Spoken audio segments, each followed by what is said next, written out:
ఎలాంటి cine background లేదు. చెయ్యి పట్టి నడిపించే గాడ్ ఫాదర్స్ అంతకంటే లేరు. జేబులో కోట్లు లేవు, వెనక వేలాది మంది ఫ్యాన్స్ లేరు. కానీ ఆ కుర్రాడి కళ్లల్లో మాత్రం ఆకాశమంతటా నిండిపోయే బోలెడన్ని కలలున్నాయి. ముక్క మీద ప్రపంచాన్ని సైతం ఫిదా చేయగల ఒక చిన్న అమాయకపు నవ్వు ఉంది. ఒక సాదాసీదా క్లాస్ రూమ్ లో బెంచ్ల మీద కూర్చొని ఫిజిక్స్ ప్రాబ్లమ్స్ సాల్వ్ చేసే ఒక ఆర్డినరీ స్టూడెంట్స్. కేవలం తన టాలెంట్ ను మాత్రమే నమ్ముకుని గ్లామర్ ప్రపంచంలోకి అడుగుపెట్టాడు. ఎవరు ఊహించని విధంగా బాలీవుడ్ స్టార్ల వెనక డాన్స్ చేసే ఒక సాధారణ బ్యాక్గ్రౌండ్ డాన్సర్ గా తన ప్రయాణాన్ని మొదలుపెట్టాడు. ఒక చిన్న గ్రామం నుండి వచ్చి బాలీవుడ్ ని షేక్ చేసిన సుశాంత్ ప్రయాణం ఎలా సాగింది? అసలు ఎలాంటి సినీ బ్యాక్గ్రౌండ్ లేని ఒక కుర్రాడు స్టార్ హీరోగా ఎలా ఎదిగాడు? ఆఖరి రోజుల్లో ఆ క్లోజ్ డోర్స్ వెనుక అసలేం జరిగింది? ఆయన మరణం చుట్టూ ఉన్న మిస్టరీ ఏంటి? సుశాంత్ సింగ్ రాజ్పుత్ ప్రయాణం మొదలైంది బీహార్లోని పాట్నా నగరంలో. 1986 జనవరి 21న ఒక మధ్యతరగతి కుటుంబంలో ఆయన జన్మించాడు. తండ్రి కృష్ణ కుమార్ సింగ్ ఒక ప్రభుత్వ అధికారి, తల్లి ఉషా సింగ్ గృహిణి. ఇంట్లో అందరికంటే చిన్నవాడు, నలుగురు అక్కలకి ఒకే ఒక్క ముద్దుల తమ్ముడు కావడంతో సుశాంత్ కి చిన్నప్పుడు అల్లరి, ప్రేమ రెండూ కాస్త ఎక్కువగానే దక్కాయి. పాట్నాలోని సెయింట్ కరెన్స్ హై స్కూల్లో సుశాంత్ ప్రాథమిక విద్యాభ్యాసం సాగింది. అయితే సుశాంత్ మిగతా పిల్లల్లా కేవలం ఆటలకే పరిమితం కాలేదు. ఆయనకు చిన్నప్పటి నుంచే పుస్తకాలంటే విపరీతమైన పిచ్చి. సాధారణంగా పిల్లలు కథల పుస్తకాలు చదువుతారు, కానీ సుశాంత్ మాత్రం చిన్న వయసులోనే భౌతిక శాస్త్రం అంటే ఫిజిక్స్ మరియు ఖగోళ శాస్త్రం అంటే ఆస్ట్రానమీ పుస్తకాలను తిరగేసేవారట. రాత్రిపూట ఆకాశంలో మెరిసే నక్షత్రాలను చూస్తూ అసలు ఆ నక్షత్రాలు అవతల ఏముంది, ఈ విశ్వం ఎలా పుట్టింది అని ఆలోచిస్తూ కూర్చునేవాడు. క్లాస్లో టీచర్లు అడిగే ప్రశ్నలకు అందరికంటే ముందే సమాధానం చెప్పే ఒక బ్రాండ్ అంబాసిడర్ లాంటి స్టూడెంట్. చదువులో ఆయన చూపించే ప్రతిభ చూసి భవిష్యత్తులో ఈ అబ్బాయి ఒక పెద్ద సైంటిస్ట్ అవుతాడని వాళ్ళ నాన్నగారు గర్వంగా చెప్పుకునేవారు. కానీ ఆ సంతోషం ఎక్కువ కాలం నిలవలేదు. సుశాంత్ జీవితాన్ని ఒక్కసారిగా చీకట్లోకి నెట్టేసిన ఆ ఘోరమైన సంఘటన 2002లో జరిగింది. 2002వ సంవత్సరం. సుశాంత్ కి అప్పుడు కేవలం 16 ఏళ్లు. బోర్డ్ ఎగ్జామ్స్ కోసం ప్రిపేర్ అవుతున్న సమయం అది. ఒకరోజు ఆయన తల్లి ఉషా సింగ్ హఠాత్తుగా బ్రెయిన్ హ్యామరేజ్ తో మరణించారు. ఆ వార్త సుశాంత్ ని అక్షరాల కుప్పగూల్చేసింది. ప్రపంచంలో ఆయన అన్నిటికంటే ఎక్కువగా ప్రేమించిన వ్యక్తి ఆయన తల్లి. అమ్మ లేదనే నిజాన్ని ఆ చిన్న వయసులో ఆయన అస్సలు తట్టుకోలేకపోయారు. ఆ సంఘటన సుశాంత్ ను మానసికంగా చాలా లోతుగా దెబ్బతీసింది. ఎప్పుడు యాక్టివ్ గా ఉండే కుర్రాడు ఒక్కసారిగా సైలెంట్ అయిపోయాడు. తన మనసులోని బాధను ఎవరికీ చెప్పుకోలేక ఒక ఇంట్రోవర్ట్ గా మారిపోయాడు. ఆ తర్వాత ఆయన రాసిన ఎన్నో కవితల్లో, సోషల్ మీడియా పోస్టుల్లో అమ్మ గురించిన ప్రస్తావనే ఖచ్చితంగా ఉండేది. ఆఖరికి ఆయన చనిపోవడానికి కొన్ని రోజుల ముందు పెట్టిన చివరి ఇన్స్టాగ్రామ్ పోస్ట్ కూడా వాళ్ళ అమ్మ ఫోటోనే కావటం హృదయ విదారకం. తల్లి మరణం తర్వాత ఆ బాధ నుండి బయటపడడానికి వాళ్ళ ఫ్యామిలీ పాట్నా వదిలేసి ఢిల్లీకి షిఫ్ట్ అయింది. ఢిల్లీకి వచ్చాక సుశాంత్ తన బాధనంతా చదువుపైనే పెట్టారు. పగలు రాత్రి అనే తేడా లేకుండా కష్టపడి చదివాడు. ఆయన ఎంతటి మేధావి అంటే 2003లో జరిగిన all India level engineering entrance ఎగ్జామ్లో దేశవ్యాప్తంగా లక్షలాది మంది పోటీ పడితే సుశాంత్ ఏకంగా 7వ ర్యాంక్ సాధించి అందరినీ ఆశ్చర్యపరిచాడు. అంతేకాదు, ఫిజిక్స్ నేషనల్ ఒలింపియాడ్లో ఆయన దేశంలోనే విజేతగా నిలిచాడు. ఆ ర్యాంక్తో దేశంలోని ప్రతిష్టాత్మకమైన ఢిల్లీ కాలేజ్ ఆఫ్ ఇంజనీరింగ్ లో మెకానికల్ ఇంజనీరింగ్ సీటు సాధించారు. సాధారణంగా సినీ ఇండస్ట్రీలో ఉండే హీరోలలో ఇంతటి బ్రిలియంట్ అకాడమిక్ బ్యాక్గ్రౌండ్ ఉన్న వాళ్ళు చాలా అంటే చాలా అరుదు. కానీ కాలేజ్లో అడుగుపెట్టిన తర్వాత ఆ 4 గోడల మధ్య ఉండే ఫార్ములాలు, మెకానికల్ లైఫ్ సుశాంత్ కు బోర్ కొట్టడం మొదలైంది. ఆయన మనసు ఇంజనీరింగ్ క్లాసుల నుండి నెమ్మదిగా గ్లామర్ ప్రపంచం వైపు లాగటం స్టార్ట్ చేసింది. ఆయనకు డాన్స్, థియేటర్ ఆర్ట్స్ వైపు ఆసక్తి పెరిగింది. ఎలాగైనా తనలోని క్రియేటివిటీకి ఒక రూపం ఇవ్వాలి అనుకున్నారు. ఆ తపనతోనే ప్రముఖ కొరియోగ్రాఫర్ శ్యామక్ దావర్ డాన్స్ అకాడమీలో జాయిన్ అయిపోయాడు. చదువులో టాపర్ అయిన సుశాంత్ డాన్స్ క్లాస్ లో కూడా అంతే డెడికేషన్ తో ప్రాక్టీస్ చేసేవారు. ఆయనలోని గ్రేస్ చూసి శ్యామక్ దావర్ తన స్పెషల్ ట్రూప్ లోకి సుశాంత్ ను సెలెక్ట్ చేశారు. 2006లో ఆస్ట్రేలియాలో జరిగిన కామన్వెల్త్ గేమ్స్ ఓపెనింగ్ సెరమనీలో, ఆ తర్వాత జరిగిన ప్రతిష్టాత్మక ఐఫా అవార్డ్స్ వేడుకల్లో ఐశ్వర్యరాయ్, హృతిక్ రోషన్, షారుఖ్ ఖాన్ లాంటి స్టార్ హీరోయిన్ల వెనుక ఒక సాదా సీదా బ్యాక్గ్రౌండ్ డాన్సర్ గా సుశాంత్ డాన్స్ చేశారు. ఒక ఇంటర్వ్యూలో సుశాంత్ చెప్తారు, స్టార్ల వెనుక డాన్స్ చేస్తున్నప్పుడు నేను ఎప్పుడూ చిన్నగా ఫీల్ అవ్వలేదు. లైట్స్ ఎలా పడుతున్నాయి, కెమెరా ఎలా మూవ్ అవుతుంది, అసలు యాక్టింగ్ అంటే ఏంటి అనేది నేను ఆ వెనక నిలబడే నేర్చుకున్నాను అని. డాన్స్ తో పాటు ప్రముఖ యాక్టింగ్ గురువు బారీ జాన్ దగ్గర యాక్టింగ్ క్లాసులకు కూడా అటెండ్ అవ్వటం స్టార్ట్ చేశాడు. నటనపై పిచ్చి ఎంతలా ముదిరిపోయిందంటే ఇంజనీరింగ్ చివరి సంవత్సరంలో, అంటే కేవలం కొన్ని నెలల్లో చేతికి డిగ్రీ వస్తుందనగా చదువును మధ్యలోనే వదిలేశాడు సుశాంత్. ఈ నిర్ణయం వాళ్ళ ఇంట్లో పెద్ద భూకంపమే సృష్టించింది. అంతటి టాప్ ర్యాంకర్ చదువు వదిలేసి సినిమాల్లోకి వెళ్తాను అనడం ఏ తండ్రి కూడా తట్టుకోలేడు. కానీ సుశాంత్ వెనక్కి తగ్గలేదు. నా కలల ప్రపంచం ముంబైలోనే ఉంది అనుకుంటూ ఒంటరిగా ముంబై రైలెక్కారు. ముంబై ఎవరికీ అంత సులభంగా వెల్కమ్ చెప్పదు. సుశాంత్ కూడా అక్కడ ఎన్నో కష్టాలు పడ్డారు. ఒక చిన్న రూమ్ లో మరో 6గురితో కలిసి రూమ్ షేర్ చేసుకున్నాడు. తిండికి కూడా డబ్బులు లేక ఇబ్బంది పడిన రోజులు చాలా ఉన్నాయి. అయినా సరే అవకాశాల కోసం తిరుగుతూ ప్రముఖ నటి నాదిరా బబ్బర్ నడిపిస్తున్న ఏక్ జుతే థియేటర్ గ్రూప్ లో జాయిన్ అయి నాటకాల్లో నటించడం ప్రారంభించారు. 2.5 ఏళ్ల పాటు నాటకాలు వేస్తూ తన నటనను పూర్తిగా మెరుగుపరుచుకున్నారు. సుశాంత్ కష్టానికి కాలం సమాధానం చెప్పే రోజు రానే వచ్చింది.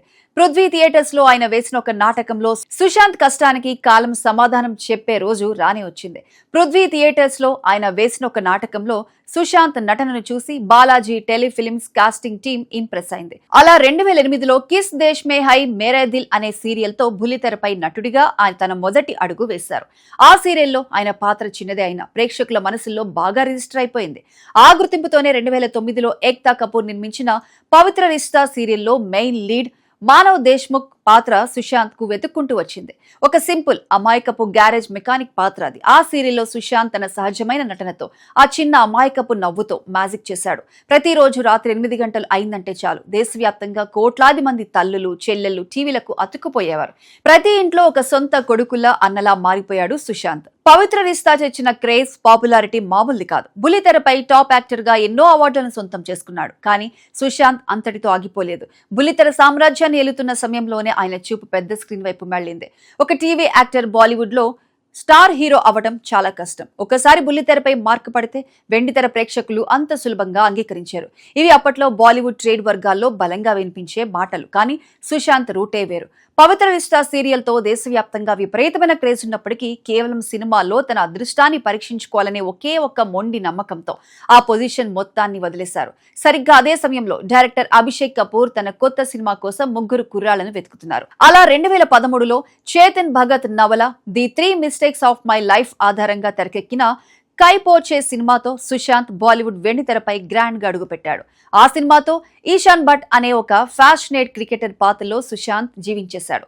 మొదటి సినిమాతోనే బాక్సాఫీస్ దగ్గర మంచి విజయం అందుకోవడమే కాదు Filmfare best debut hero nomination ను కూడా దక్కించుకున్నారు. ఆ తర్వాత యష్ రాజ్ ఫిలిమ్స్ బ్యానర్ లో పరిణితి చోప్రా సరసన శుద్ధ్ దేశీ రొమాన్స్ లో నటించి చాక్లెట్ బాయ్ గా కుర్రకారును ఆకట్టుకున్నాడు. ఇక 2014లో వచ్చిన రాజ్ కుమార్ హిరానీ క్లాసిక్ అమీర్ ఖాన్ నటించిన పీకే సినిమాలో సుశాంత్ చాలా చిన్న పాత్ర సర్ఫరాజ్ యూసుఫ్ అనే ఒక పాకిస్తానీ కుర్రాడిగా ఆయన కనిపించేది కేవలం కొద్ది నిమిషాలైనా ఆ అమాయకత్వం ఆ ప్రేమ కథ ప్రేక్షకులకు ఎప్పటికీ గుర్తుండిపోయేలా నటించారు. కానీ సుశాంత్ సింగ్ రాజ్పుత్ అనే పేరు బాలీవుడ్ చరిత్రలో శాశ్వతంగా నిలిచిపోయేలా చేసిన ఆ మైల్ స్టోన్ మూవీ 2016లో వచ్చింది. అదే MS Dhoni the untold story.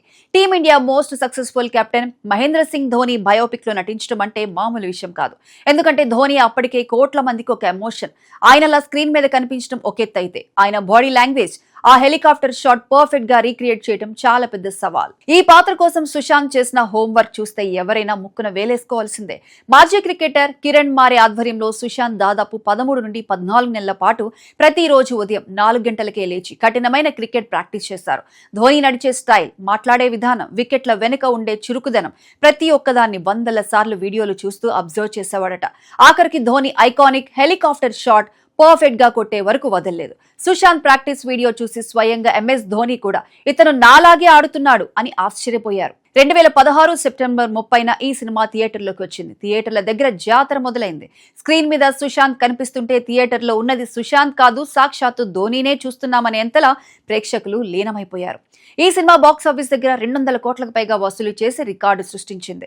ఒక సినీ బ్యాక్గ్రౌండ్ లేని అవుట్ సైడర్ 100 కోట్ల క్లబ్ లో చేరి బాలీవుడ్ మెయిన్ స్ట్రీమ్ స్టార్ హీరోలకు గట్టి పోటీ ఇచ్చాడు. ఈ సినిమాతో సుశాంత్ క్రేజ్ దేశ సరిహద్దులు దాటిపోయింది. ఆ తర్వాత 2018లో కేదార్నాథ్ వరదల నేపథ్యంలో వచ్చిన కేదార్నాథ్ సినిమాతో మంచి విజయాన్ని అందుకున్నాడు. ఈ సినిమాతోనే సారా అలీ ఖాన్ ఇండస్ట్రీకి పరిచయం అయ్యారు. ఇక 2019లో దంగల్ ఫేమ్ నితీష్ తివారీ డైరెక్షన్ లో వచ్చిన చిచోరే సుశాంత్ కెరీర్ లో మరో మైలురాయి. College life friendship backdrop లో వచ్చిన ఈ సినిమా బాక్స్ ఆఫీస్ దగ్గర బ్లాక్ బస్టర్ హిట్ అవడమే కాదు నేషనల్ అవార్డును కూడా సొంతం చేసుకుంది. ఈ సినిమాలో జీవితంలో గెలుపోటములు ముఖ్యం కాదు, మన ప్రయత్నం మన జీవితం చాలా విలువైంది అంటూ సుశాంత్ చెప్పిన డైలాగులు థియేటర్స్ లో అందరి కళ్లల్లో నీళ్లు తెప్పించాయి. ధోని సినిమా బ్లాక్ బస్టర్ హిట్ అయ్యాక ఆయన తన కలల అంతరిక్షాన్ని మరింత దగ్గరగా చూడటం కోసం ముంబైలోనే అత్యంత ఖరీదైన అత్యంత అడ్వాన్స్డ్ టెలిస్కోప్ మీడ్ 14 LX600 ను కొనుగోలు చేశారు. ముంబైలో షూటింగ్ ముగిసిన తర్వాత అర్ధరాత్రి తన రూఫ్ టాప్ పైకి వెళ్లి ఆ టెలిస్కోప్ సహాయంతో గంటల తరబడి శనిగ్రహం చుట్టూ ఉండే రింగులను, గురుగ్రహాన్ని, సుదూరంగా ఉండే నక్షత్ర మండలాలను చూస్తూ ఉండిపోయేవారు. బాలీవుడ్ సెలబ్రిటీలు ఎవరైనా ఆయన ఇంటికి వస్తే తన టెలిస్కోప్ ద్వారా వాళ్లకు గ్రహాలను చూపిస్తూ ఒక చిన్న పిల్లాడిలా సంబరపడిపోయేవారట. ఇండస్ట్రీలో అందరూ ఆయన్ని ప్రేమిస్తూనే ఈయన విచిత్రమైన మనిషి అని చెప్పుకునేవారు. ఆయనకి చందమామ అంటే ఎంత ఇష్టమంటే భూమి మీద ఆస్తులు సంపాదించడం కంటే చంద్రుడి మీద ఒక సొంత ముక్క ఉంటే చాలు అనుకునేవారట. అందుకే అంతర్జాతీయ లూనార్ ల్యాండ్స్ రిజిస్ట్రీ ద్వారా చంద్రునిపై ఉన్న మేర్ ముస్కోవియన్స్ లేదా సీ ఆఫ్ ముస్కోవి అని పిలిచే ఒక ల్యాండ్ ఏరియాను ఆయన సొంతంగా కొనుగోలు చేశాడట. చంద్రుడిపై భూమి కొన్న ఏకైక బాలీవుడ్ నటుడు బహుశా సుశాంత్ ఒక్కడే కావచ్చు. సుశాంత్ లైఫ్ ని సరిగ్గా అర్థం చేసుకోవాలంటే ఆయన స్వయంగా తన డైరీలో రాసుకున్న 50 కలల లిస్ట్ గురించి తెలుసుకోవాల్సిందే. ఆ లిస్ట్ లో ఎక్కడా లగ్జరీ కార్లు కొనాలన్నా, 100 కోట్లు సంపాదించాలనో, అవార్డులు సాధించాలనో విషయం లేదు. అందులో ఉన్నవన్నీ చాలా వినూత్నమైన, నిస్వార్థమైన ఆశయాలు మాత్రమే. ఆయన కలలు ఎలా ఉండేవో కొన్ని చూస్తే, సొంతంగా ఒక విమానాన్ని నడపటం, పైలట్ లైసెన్స్ తెచ్చుకోవడం, నాసాకి వెళ్లి అంతరిక్ష పరిశోధనలు ప్రత్యక్షంగా చూడడం, వేలాది మంది పేద పిల్లలకు, వెనుకబడిన విద్యార్థులకు ఉచితంగా కోడింగ్ మరియు సైన్స్ నేర్పించడం, ప్రపంచ ప్రసిద్ధ సెర్న్ ల్యాబ్ కి వెళ్లి ఐరోపాలో జరిగే అంతరిక్ష ప్రయోగాలను గమనించడం, ఎడమ చేత్తో టెన్నిస్ ఆడటం నేర్చుకోవడం, అందులకు హెల్ప్ అయ్యేలా ప్రత్యేకమైన సాఫ్ట్వేర్ కోడింగ్ తయారు చేయడం, ఇలాంటి ఎన్నో అద్భుతమైన కళలను ఆయన తన డైరీలో రాసుకున్నారు. కేవలం రాసుకోవడమే కాదు, ఆ కళలను ఒక్కొక్కటిగా నెరవేర్చుకుంటూ వచ్చారు కూడా. అందుకోసమే ఆయన నాసాకి వెళ్లి ఆస్ట్రోనట్ ట్రైనింగ్ కూడా తీసుకున్నాడు. ఒక స్పేస్ ఓరియంటెడ్ సినిమా చేయాలనేది ఆయన అతిపెద్ద కళ. అంతా బాగుంది, చేతి నిండా అద్భుతమైన కథలున్నాయి. కళలు నిజం చేసుకుంటున్నాడు అనుకుంటున్న సమయంలో విధి ఎంత క్రూరంగా మారిందో చెప్పడానికి ఆ ఒక్క రోజు చాలు. 2020 జూన్ 14వ తేదీ కరోనా మహమ్మారి వల్ల దేశమంతా లాక్డౌన్ చీకట్లో మగ్గిపోతున్న సమయం అది. ప్రతి ఒక్కరూ ఇళ్లకే పరిమితమైన టీవీలు చూస్తున్న ఆ ఆదివారం మధ్యాహ్నం వేళ ఊహించని పిడుగులాంటి బ్రేకింగ్ న్యూస్ వినాల్సి వచ్చింది. ముంబైలోని బాంద్రాలో ఉన్న తన ఫ్లాట్ లో సుశాంత్ సింగ్ రాజ్పుత్ మరణించి కనిపించడం. కేవలం 34 సంవత్సరాల వయసులోనే ఒక అద్భుతమైన నటుడు, ఒక కాస్మిక్ డ్రీమర్ తన ఆఖరి శ్వాస విడిచాడు అనే నిజాన్ని దేశం నమ్మలేకపోయింది. ఆ మరణ వార్త వినగానే ఇండస్ట్రీ ఒక్కసారిగా స్తంభించిపోయింది.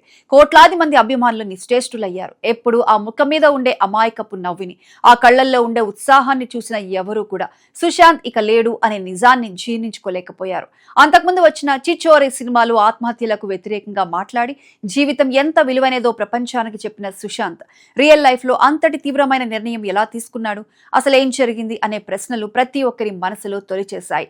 సుశాంత్ మరణం కేవలం ఒక సాధారణ కేసుగా మిగిలిపోలేదు. అది దేశవ్యాప్తంగా ఒక పెద్ద పొలిటికల్ అండ్ సోషల్ తుఫాను సృష్టించింది.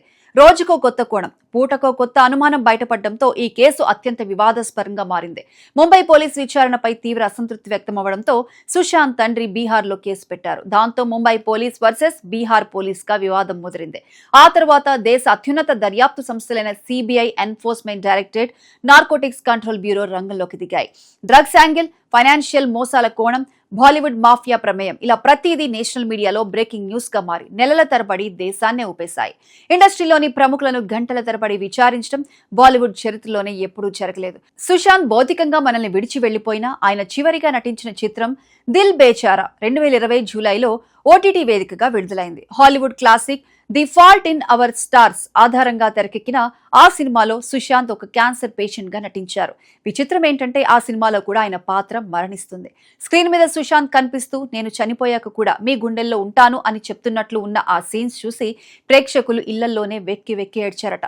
సినిమా రిలీజ్ అయిన కేవలం కొద్ది నిమిషాల్లోనే రికార్డు స్థాయి వ్యూస్ తో హాట్ స్టార్ సర్వర్లు క్రాష్ అయ్యాయి.